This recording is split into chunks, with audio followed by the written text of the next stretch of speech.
3 వంకాయలు, 3 టమాటాలు, పచ్చిమిరపకాయలు పక్కన పెట్టాను. ఇప్పుడు డైరెక్ట్గా కుక్కర్లో నెయ్యి వేసి కొంచెం జీడిపప్పు వేసి వేయించుకొని టమాటాలు ముందు వేశాను. 1 నిమిషం పాటు కలుపుకున్నాక అప్పుడు 5 పచ్చిమిరపకాయలు వేశాను. మంచి కలర్ కోసమని పసుపు వేస్తాను నేను ఇప్పుడు.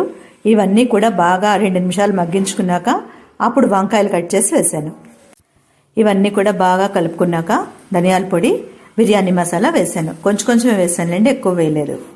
మసాలాలన్నీ బాగా పట్టే అనుకున్నాక అప్పుడు ముందుగానే నానబెట్టి ఉంచుకున్న బియ్యం, చిన్న గ్లాసుల బియ్యం, అవి నీళ్లతో సహా వేసుకొని బాగా కలుపుకొని ఒకసారి కుక్కర్ మూత పెట్టి మంట మీడియంలో పెట్టుకొని 3 విజిల్స్ వచ్చే వరకు ఉంచాను. ఏంటో కూర చేసుకోవడం కంటే ఇదే బెటర్ ఏమో అనిపించింది. అయితే వాంగీబాత్ చేసుకుంటాం లేదా టమాటా రైస్ చేసుకుంటాం, కానీ ఇలా వంకాయ టమాటా కలిపి రైస్ చేసుకోవడం ఎప్పుడైనా చేశారా? ధనుర్మాసంలో రేపు 10వ పాసురం, దాని మీద చిన్న వీడియో చేసి ఛానల్లో అప్లోడ్ చేశాను. ఛానల్ పేరు కింద ఉంటుంది, చూడండి.